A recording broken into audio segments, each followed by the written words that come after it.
Praise the Lord. Hallelujah. ప్రభు పేరిట మీ అందరికీ నా వందనములు.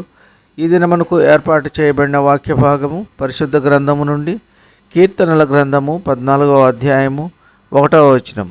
దేవుడు లేడని బుద్ధిహీనులు తమ హృదయములో అనుకొందురు, వారు చెడిపోయిన వారు అసహ్య కార్యములు చేయుదురు. దావీదు మహారాజు గారు మనకు ఈ విధముగా తెలియజేయుచున్నారు. దేవుడు లేడు అనేవారు బుద్ధిహీనులు, దుష్టులు, దుష్ట కార్యములు చేసేవారు. ఇటువంటి వారితో మనము స్నేహం చేయకూడదు. వీరు చెడ్డ క్రియలు జరిగించేవారు. ఇటువంటి వారి స్నేహము చేసినప్పుడు మనల్ని కూడా వారు చేసే అసహ్య కార్యములలో మనల్ని కూడా పాలు పొందేవారిగా చేయుదురు. కావున మనము మంచి వారితో స్నేహం చేయాలి. దేవుని యందు భయభక్తులు గలవారితో స్నేహము చేయాలి. దుష్ట సాంగత్యము చేయకూడదు. కావున మనము నిరంతరము దేవుని వాక్యమును విని ధ్యానించి మన పిల్లలకు కూడా మంచి వాక్కులను వినిపించి వారిని సన్మార్గములో నడిపించాలి.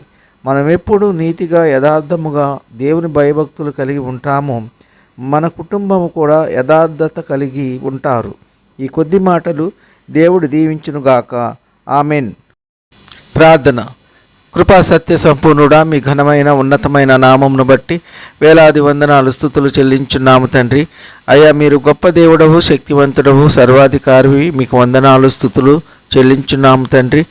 అయ్యా, ఈ వేకువనే లేచి మీ యొక్క వాక్యమును ధ్యానించడానికి, మిమ్మల్ని కీర్తించి ఆరాధించడానికి ఎంతమంది బిడ్డలు ఆసక్తి కలిగి ఉన్నారో అటువంటి బిడ్డల పట్ల మీరు అద్భుతాలు జరిగించండి. వారికి ఉన్న ఆర్థిక సమస్యల నుంచి విడుదల దయచేయండి. శారీరక బలహీనతల నుండి విడుదల దయచేయండి.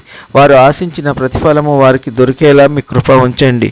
అయ్యా, ఏ విషయమై చింతించుచున్నారో ఆ చింత యావత్తును తీర్చండి. మీ బిడ్డల పట్ల మీ కృప కృమ్మరించండి. అయ్యా, దుష్టులతో అసహ్య కార్యములు చేయవారితో సాంగత్యము చేయకుండా మీ యందు భయభక్తులు గల వారితో మేము స్నేహం చేసేటట్లు మీ కృప ఉంచండి. పిల్లలు చదువుతున్న చదువుల్లో రాకపోకలలో కాపాడండి. ఉద్యోగాలు లేక ఎంతమంది బిడ్డలు ఉద్యోగం నిమిత్తము ఆశగా ఎదురు చూస్తున్నారో వారు ఆశించిన రీతిగా మంచి ఉద్యోగము దయచేయండి. వివాహము కాని వారికి మంచి భాగస్వామిని దయచేయండి. ఘనముగా వివాహము జరిగించండి. ఈ కొద్ది మనవులు ప్రభువైన యేసుక్రీస్తు పేరు వేడుకుంటున్నాము తండ్రి. ఆమెన్.